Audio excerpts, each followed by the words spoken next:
مریم نے کوئی راستے میں رہ گئی تھی، اس کی بھی لانگ مارچ، لیکن سب کا ایک کہہ رہے تھے کہ مہنگائی سے لوگ تباہ ہو گئے۔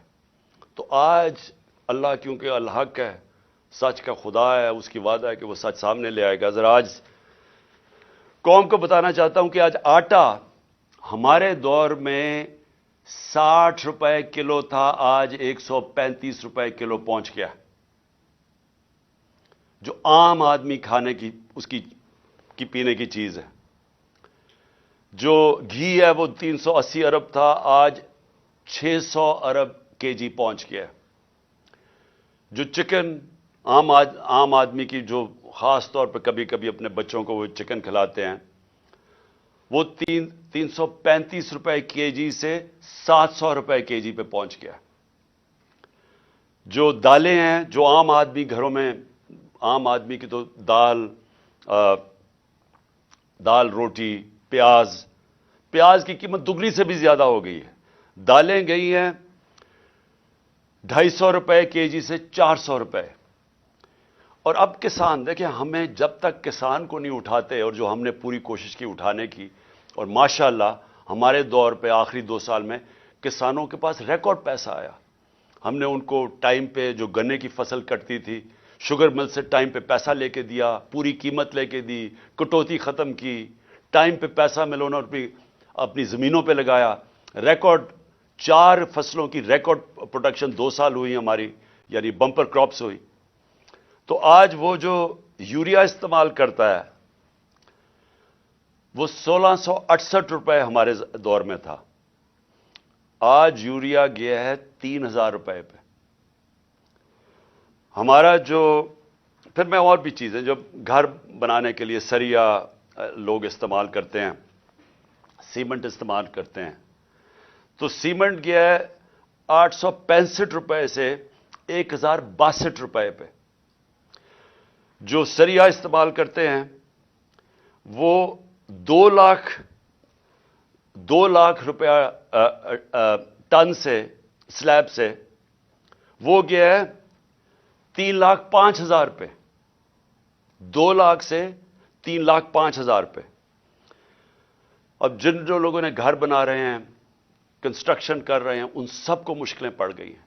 جو پروجیکٹس تھے ہمارے، مثلا آپ سڑکیں بن رہی تھیں، جو پرانے پروجیکٹس چل رہے تھے، ان سب میں مشکلیں پڑ گئی ہیں۔ ہم جو شوکت خانم بنا رہے ہیں، اور جو انشاءاللہ اس سال کی اینڈ میں کھلنا تھا کراچی میں، اب وہ سارے ہمارے جو ایسٹیمیٹس ہیں وہ سارے اپسیٹ ہو گئے ہیں۔ امپورٹس رک گئی ہیں، جو سٹیل کی امپورٹس تھی، کئی چیزیں رک گئی ہیں۔ تو سارے اس طرح پروجیکٹس جو آن گوئنگ پروجیکٹس ہیں، سب متاثر ہو گئے ہیں، یہ جو قیمتیں بڑھی ہیں سیمنٹ کی اور سٹیل کی۔ لوگ گھر بنا رہے تھے، ان کے گھروں کے قیمتیں ایک دم اوپر چڑھ گئی ہیں۔ پھر دوائیں، انہوں نے امپورٹس کے اوپر جو بین کیا ہے، جو لائف سیونگ ڈرگز ہیں، جو خاص طور پہ آپ استعمال کرتے ہیں، کینسر کی ڈرگز، ہارٹ کے لیے، وہ ان سب میں قلت آ گئی ہے، کیونکہ یہ جو سوچے سمجھے بغیر سب امپورٹس بند کیے ہیں، جس میں متاثر ہو رہے ہیں ہاسپٹلز اور وہ مریض جن کی سیریس بیماریاں۔ اچھا، اب یہ نئے بجٹ آ گیا، یہ میں آپ کو بتا رہا ہوں، یہ اب تک جو مہنگائی ہوئی تھی، اب یہ جو انہوں نے ابھی جو آج لے کے آئے ہیں، اس کے اندر گیس اور بجلی، میں عوام آدمی کی پھر بات کر رہا ہوں کہ جو گیس کا جس کا بل 3000 کا آتا تھا، وہ آج ہو جائے گا 4300 کا۔ جو بجلی کا بل جن کے گھر 10,000 آتا تھا، وہ 13,000 پہ چلا جائے گا۔ سو یہ مزید میں آپ کو آج کے بل کے بعد جو مہنگائی ہے، sales tax across the board بڑھا دیا ہے، یعنی ساری چیزیں، کیونکہ سیلز ٹیکس انہوں نے بڑھایا، ساری چیزیں اس سے مہنگی ہوں گی۔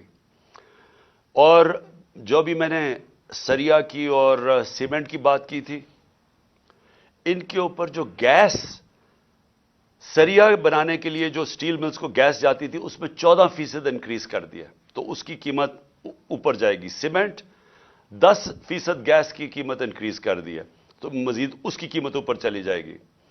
یوریا کے لیے جو پھر کسانوں کا مسئلہ آئے گا، یوریا کے لیے جو گیس 70%، اس میں 70% گیس کی قیمت بڑھا دی گئی ہے، جو یوریا یعنی جو جو کھاد کی فیکٹریز کے اوپر گیس جاتی تھی، تو اس سے ایک بوری کے اوپر 375 روپے کا اضافہ ہو جائے گا اب کسانوں کے لیے.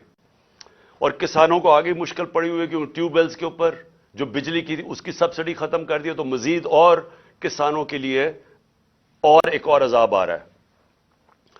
اب اس سے ہوگا کیا؟ اس سے ہوگا یہ دو چیزیں ہوں گی. ایک، مہنگائی بڑھے گی. مہنگائی آ گئی 50 سال میں پاکستان کی تاریخ کی سب سے زیادہ مہنگائی ہے. میں نے پھر سے کہا کہ ان کی ساری کیمپین ہمارے خلاف کیا تھی کہ ہم نے بہت زیادہ مہنگائی کر دی. ہمارے دور پہ جو مہنگائی تھی وہ 12% تھی، وہ آج پہنچ گئی ہے 30% کے اوپر اور مزید بڑھنے والی ہے. جو سب سے خوفناک چیز ہے، جو فوڈ انفلیشن، جو کھانے پینے کی چیزیں جو مہنگی ہوئی ہیں، وہ ہمارے دور پہ 16% تھی، آج 40% پہ پہنچ گئی. تو اس سے جو عام آدمی ہے، میں پھر سے کہتا ہوں جو سیلریڈ کلاس ہے، پہلے تو مہنگائی میں وہ پسیں گے، ساتھ ساتھ یہ جو انہوں نے چیزیں بڑھائی ہیں، جو انہوں نے امپورٹس کے اوپر جو ان کی غلط پالیسیز تھی، جو نااہلی تھی، اس سے فیکٹریاں بند ہو رہی ہیں. ہماری جو ریکارڈ انڈسٹریل پروڈکشن تھی، ہماری جو انڈسٹری اضافی تیزی سے بڑھ رہی تھی، آج وہ منفی پہ چلی گئی ہے. جو انڈسٹریز، جو ٹیکسٹائل انڈسٹری، آپ فیصل آباد جا کے دیکھیں، جدھر مزدور نہیں ملتا تھا، آج بے روزگاری شروع ہو گئی ہے. ایک طرف بے روزگاری، ایک طرف مہنگائی. انٹرسٹ ریٹ انہوں نے ریکارڈ اوپر کر دیے ہیں. اس کا مطلب کہ جو بھی آپ کوئی نیا کاروبار شروع کرے گا وہ 100 دفعہ سوچے گا، کیونکہ انٹرسٹ ریٹ اوپر چلے گئے، سود کی شرح اتنی اوپر چلی گئی ہے. تو ایک طرف مہنگائی، دوسری طرف بے روزگاری. اب میں جو آج میرا اصل آج آپ سے بات چیت کرنے کا مقصد کیا تھا، اب آگے ہم کیا کر رہے ہیں، جا کدھر رہے ہیں. میں اس لیے آپ سے کہہ رہا ہوں کہ یہ جو مزید مہنگائی آئی ہے، اور یہ جلدی جلدی انہوں نے کی ہے. شروع میں ان کو سمجھ نہیں آئی کیا کرنا تھا. اپنے این آر او کے اوپر انہوں نے وقت گزارا. ان کو صرف ایک پڑی ہوئی تھی کہ کس طرح کے ان کے 1100 ارب روپے کے ان کے اوپر کرپشن کیسز تھے وہ ختم ہو. ہم ہر سال، ہمارے 3.5 سال کے اندر، ہر سال جو نیب ریکور کرتی تھی چوری کا، وہ 160 ارب روپیہ تھا. ہم نے 480 ارب روپیہ اپنے دور میں نیب نے ریکور کیا تھا. ہم نے نہیں کیسز بنائے تھے، یہ پرانے کیسز تھے، لیکن ہمارے دور میں نیب پیسے ریکور کر رہی تھی کیونکہ ہم کسی کو بچا نہیں رہے تھے. اب 1100 ارب روپے کے جو کرپشن کیس ہیں انہوں نے معاف کروا لیے. تو ایک طرف قوم کی کمر توڑ دی ہے مہنگائی اور بے روزگاری سے، دوسری طرف انہوں نے اپنے کرپشن کے کیسز معاف کروا لیے، اور تیسری طرف روپیہ ڈالر کے بنسبت 90 روپیہ گرا ہے. کہ کبھی پاکستان کی تاریخ میں اتنا زیادہ ڈالر مہنگا نہیں ہوئی اور اتنی تیزی سے روپیہ گرا نہیں ہے. تو قوم کے لیے تو کیا ہوا اس سے؟ اگر آپ کی 30,000 روپیہ تنخواہ تھی، آج صرف وہ 20,000 روپے کی 30,000 روپے کی تنخواہ 20,000 کی چیزیں خرید سکتی ہے.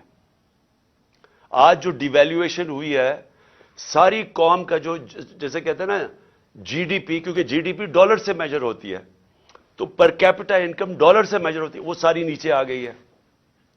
ان کے ہوتے ہوئے جب تقریباً 90 باہر مارکیٹ میں جاؤ تو وہ 100 روپیہ کا بھی سے زیادہ ڈالر مہنگا ہو چکا ہے. تو جب کہ ایک قوم کی دولت میں کمی ہوئی ہے، یہ جو سارے 30 سال سے ملک کا پیسہ چوری کر کے، منی لانڈرنگ کر کے باہر لے کے گئے ہیں، ان کے ایون سیل اپارٹمنٹ اور ان کے مے فیئر میں، اور بڑی بڑی گاڑیاں اور ون ہائٹ پارک، اور یہ جو باہر ہوٹل خریدے ہوئے ہیں، اور انہوں نے بے نامی چیزیں خریدی ہوئی ہیں، باہر بینکوں میں آف شور اکاؤنٹس میں پیسے رکھے ہوئے ہیں. قوم کے لیے 90 روپے ان کی دولت میں کمی اگر روپے میں پڑے ہوئے ہیں، اور ان کے باہر پیسے میں 90 روپے اضافہ ہو گیا. پاکستان کے مقابلے میں ان کے پیسے میں 90 روپے زیادہ امیر ہو گئے ہیں. ان کو کوئی فرق نہیں پڑا، اس لیے انہوں نے آتے ساتھ ہی کبھی کوئی پرواہ نہیں کی کہ کیا انہوں نے اگر ان کو سازش کے تحت بٹھائی دیا تھا، کیونکہ عمران خان ملک تباہ کر رہا تھا، تو انہوں نے آ کے کوئی روڈ میپ دینا تھا کہ ہم نے ملک کو کیسے ٹھیک کرنا ہے، کیونکہ یہ تو بڑے تجربہ کار تھے. ہم تو جی اسحاق ڈار نے کہا میں روپے کو $200 کو نیچے لے کے آؤں گا، میں IMF کو سامنے یہ کر دوں گا، بڑی بڑھ کے ماری، میں تجربہ کار ہوں۔ آج یہ بتائیں کہ انہوں نے ملک سے کیا کیا، اور جو ان کے ہینڈلر لے کے آئے تھے ان سے ذرا پوچھیں کہ آپ نے یہ ملک سے کیا کیا، کون جواب دے؟ آج جو ابھی یہ جو شروعات ہے، ابھی یہ جو $90 کے جو گرا ہے، جو روپیہ گرا ہے ڈالر کے مقابلے میں، ابھی اس کی مزید مہنگائی آنی ہے۔ جو ایک تھوڑی ٹائم کے بعد جب آپ کا روپیہ گرتا ہے تو جو باہر سے چیزیں لے کے آتے ہیں وہ ٹائم کے بعد مہنگی ہونی شروع ہوتی ہے۔ تو نہ تو انہوں نے کوئی تیاری کی، نااہلی ان کی یہ ہے کہ انہوں نے غلط فیصلے کر کے ملک کو آج یہاں پہنچا دیا ہے کہ اس طرح کا بجٹ لانا پڑا ہے، اور کوشش کر رہے تھے کہ عارف الوی کے اوپر سارا بوجھ ڈالے۔ پارلیمنٹ میں بھی نہیں چاہتے تھے کہ ڈبیٹ ہو اس کے اوپر، اس سے کہتے تھے آرڈیننس سائن کرو تاکہ یہ بچ جائیں کہ پارلیمنٹ میں ان کے اپنے لوگ کیا یہ جو بجٹ لے کے آ رہے ہیں وہ کیا بولیں گے اس کے اوپر۔ قوم کے اوپر سارا بوجھ، خود اپنی کرپشن کے کیسز معاف، اور کوئی آگے راستہ بھی نہیں ہے، روڈ میپ بھی نہیں ہے۔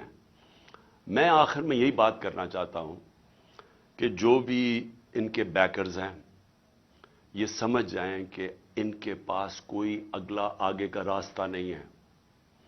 یہ اگر سمجھ رہے ہیں کہ اس سے آپ IMF کے ڈالرز آ جائیں گے تو وہ یہ ایسے سمجھیں کہ یہ کینسر کا علاج ڈسپلن سے ہو رہا ہے، تھوڑی دیر کا تھوڑا سا آرام آئے گا، لیکن کینسر جب تک کاٹ کے نکالی نہ جائے یہ کینسر پھیلتی جائے گی، یہ قرضے بڑھتے جائیں گے، آمدنی سکڑتی جا رہی ہے۔ ہماری ریمیٹنسز جو ہمارے دور میں 17% انکریز کر رہی تھی، ہماری ریمیٹنس میں 17% اضافہ ہو رہا تھا جو 31 ارب پہ پہنچ گئی تھی، وہ ان میں اب 11% کمی آ گئی ہے۔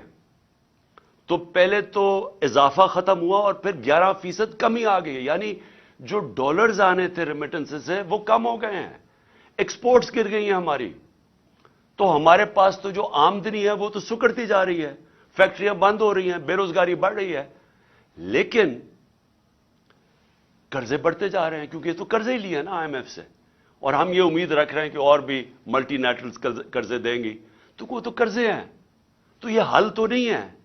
حل کیا ہے؟ حل جو میں تب سے کہہ رہا ہوں، میں نے کوشش بھی کی، اپنی گورنمنٹ خود میں نے ڈیزالو کی اپریل میں الیکشنز کروانے کے لیے، لیکن پورا پلان بنا ہوا تھا کیونکہ فیصلہ ہو گیا تھا عمران خان بہت خطرناک ہے اس ملک کے لیے۔ تو تب سے وہی ابھی بھی حل ہے۔ اس ملک میں اگر ہم نے صاف اور شفاف الیکشن نہ کروائے، ایک پبلک مینڈیٹ سے گورنمنٹ نہ آئی جو کہ پبلک جس کے پیچھے کھڑی ہو جس گورنمنٹ کے، وہ گورنمنٹ پھر مشکل فیصلے کرے، وہ جو میں کینسر کو کاٹ کے نکالے ملک سے، سٹرکچرل ریفارمز کرے، جو آج ملک کی ضرورت ہے، رول آف لا قائم کرے، گورننس سسٹم ٹھیک کرے، تب جا کے یہی جو کرائسس ہے یہ ہم فائدے میں اس کو کر سکتے ہیں۔ یہ جو ہم دلدل میں پھنسے ہوئے ہیں اس میں نکلتے نکلتے ہم ملک کو پوری طرح اٹھا سکتے ہیں۔ یہ ہمارا فائدہ ہو سکتا ہے کہ ہم اس کرائسس کا، اگر اس کرائسس سے ملک میں اصلاحات کریں، لیکن وہ گورنمنٹ کر سکتی ہے جس کے پاس پبلک پیچھے کھڑی ہو۔ جب آپ کے پاس پبلک مینڈیٹ نہیں تو آپ ان PDM کے یہ جو اوپر 60% لوگ ضمانت پہ ہیں کرپشن کیسز پہ، اور ان کا سلوشن یہ ہے، کیونکہ ان کے پاس تو حل کوئی نہیں ہے، ان کا سلوشن یہ ہے کہ عمران خان کے اوپر 60 FIR کاٹ دو، اس PTI کے لوگوں کو جیلوں میں ڈالو، ان کے اوپر تشدد کرو، ان کو خوف پھیلاؤ، ان کو ڈراؤ دھمکاؤ، اور ان کو اور اس طرح کرو کہ جب وہ بالکل پارٹی ان کی ٹوٹ جائے تو پھر الیکشن کرواؤ۔ وہ ہونے نہیں لگا، کیونکہ آپ جتنا زیادہ دبائیں گے وہ پارٹی اتنی اور اٹھتی جا رہی ہے۔ پبلک کوئی بیوقوف تو نہیں ہے، پبلک تو فیصلہ کر بیٹھی ہے جس کی وجہ سے یہ ڈرے ہوئے ہیں۔ تو صرف اور صرف عمران خان کو باہر کرنے کے لیے ملک کو تباہ نہ کریں، یہ اصل میں جانا ہے ہماری سیکیورٹی کے اوپر۔ جو آج ہمارے حالات ہو گئے ہیں، ہم تو کسی کے سامنے اب کھڑے بھی نہیں ہو سکتے، کیونکہ ہمیں تو انہوں نے ملک کو ادھر پہنچا دیا ہے۔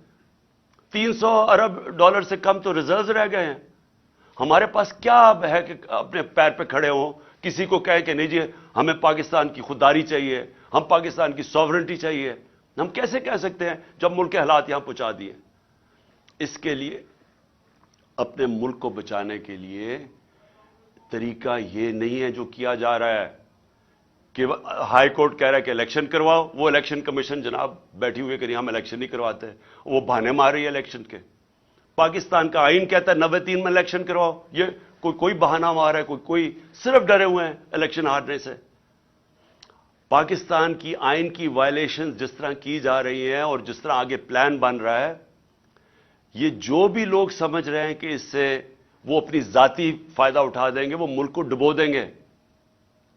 اور میں آج اس لیے یہ کہہ رہا ہوں کہ ہم بڑے آرام سے ملک کے اندر اس وقت اگر ہم چاہیں، اتنی بڑی پارٹی ہے، ہم اگر وہ مظاہرے کریں اور ملک بند کرنے کی کوشش کریں، سٹرائکس کریں، ملک تو آگے حالات برے ہیں۔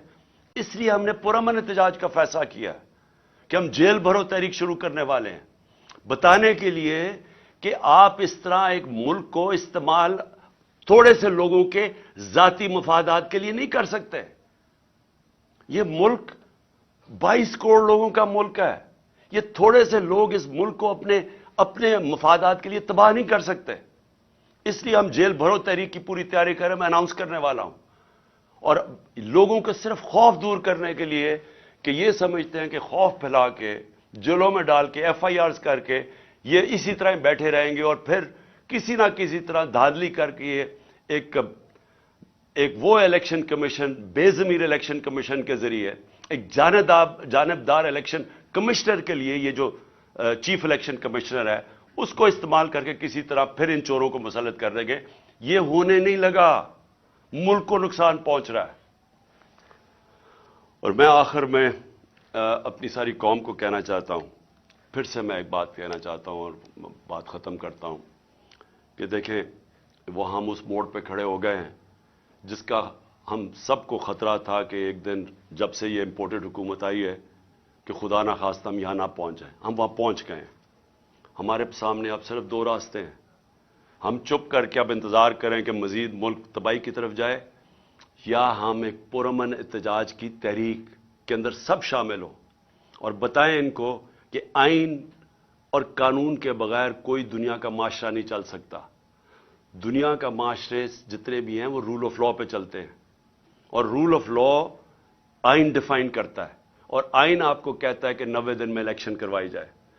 اس سے جتنا آپ پیچھے ہٹتے جائیں گے، آپ ملک کو ادھر دھکیلتے جائیں گے، جدھر ملک جس کو کہتے ہیں بنانا ریپبلک، جدھر جنگل کا قانون ہوتا ہے ادھر ملک کو دھکیلا جا رہا ہے۔